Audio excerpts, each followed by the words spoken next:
क्या एक गुलाम औरत दुनिया की सबसे बड़ी सल्तनत की मलिका बन सकती है? क्या एक खादमा सुल्तान को झुका सकती है? ये कहानी है हारम सुल्तान की, एक ऐसी औरत जो तारीख की सबसे ताकतवर औरतों में शुमार की जाती है। आइए जानते हैं इस औरत की जिंदगी के वो तमाम पहलू जिसमें मोहब्बत है, सियासत है, साजिश है और एक औरत की नाकाबिले यकीन कामयाबी है।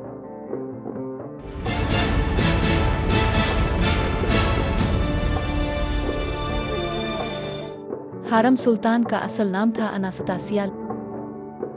वो 1505 के लगभग मौजूदा यूक्रेन के इलाके रूहात में पैदा हुई।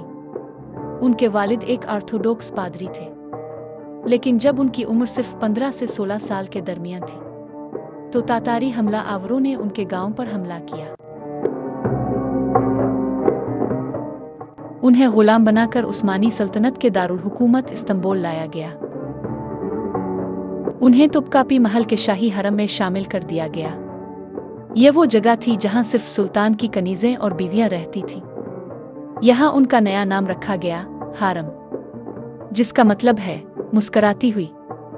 रफ्ता रफ्ता उनकी जहानत, हाजिर जवाबी और खूबसूरती ने सुल्तान सुलेमान को मुतवज्जे कर लिया।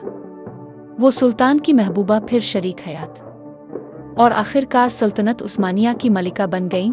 ये सब कुछ पहली बार हो रहा था कि उस्मानी सल्तनत के किसी सुल्तान ने खादमा से निकाह किया।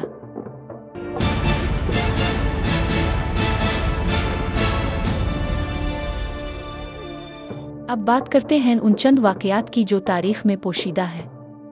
उन पर इल्ज़ाम था कि उन्होंने वज़ीर आज़म इब्राहिम पाशा के खिलाफ साजिश की।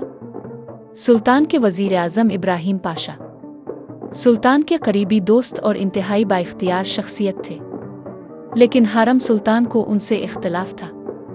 उन्होंने बार बार सुल्तान सुलेमान को खबरदार किया कि इब्राहिम पाशा अपनी ताकत से खतरा बन सकते हैं। बिलाखिर 1536 में सुल्तान ने इब्राहिम पाशा को कत्ल करवा दिया। यह हारम सुल्तान की पहली बड़ी सियासी जीत थी और बहुत खूनरेज भी। सुल्तान सुलेमान का सबसे बड़ा बेटा था शहजादा मुस्तफ़ा। वो दरबारियों और फौज में मकबूल थे, लेकिन वो हारम सुल्तान का बेटा नहीं थे। कहा जाता है कि हारम ने अपने बेटे सलीम को तख्त तक पहुंचाने के लिए सुल्तान को मुस्तफ़ा के खिलाफ कर दिया और फिर 1553 में सुल्तान ने खुद अपने बेटे को बुलाया और इसे कत्ल करवा दिया।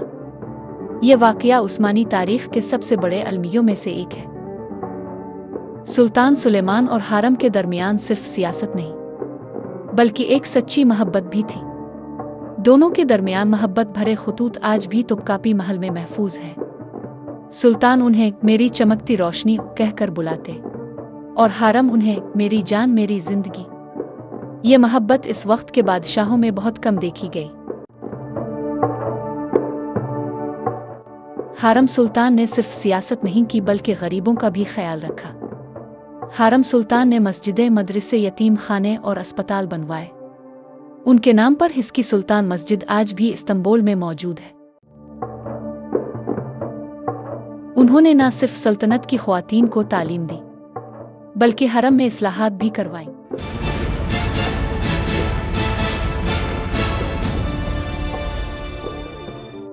हारम सुल्तान ने पोलैंड, हंगरी और दीगर यूरोपीय बादशाहों को सिफारती खतूत लिखे। ये पहली उस्मानी खातून थीं जिन्होंने बैन अल-अक़वामी ताल्लुकात में किरदार अदा किया। हारम सुल्तान का इंतकाल 15 अप्रैल 1558 को हुआ। उन्हें सुल्तान सुलेमान के पहलू में सुलेमानिया मस्जिद के अहाते में दफन किया गया।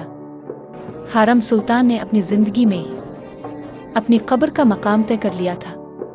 उन्होंने सुलेमानिया मस्जिद के करीब अपने लिए एक खास मज़ार बनवाया। ये उस्मानी तारीख में एक मुनफरिद बात थी कि किसी खातून ने अपनी जिंदगी में खुद अपना मकबरा तैयार करवाया। तो दोस्तों, ये थी हारम सुल्तान की हैरत अंगेज कहानी। एक खादमा से दरबार की सियासतदान, बादशाह की शरीक हयात और आखिरकार एक अहद की अलामत। आज भी तारीख हारम सुल्तान का जिक्र मोहब्बत, सियासत और ताकत के एक नादिर इम्तिजाज के तौर पर करती है। आपको हारम सुल्तान की कहानी की कौन सी बात सबसे हैरान कुन लगी?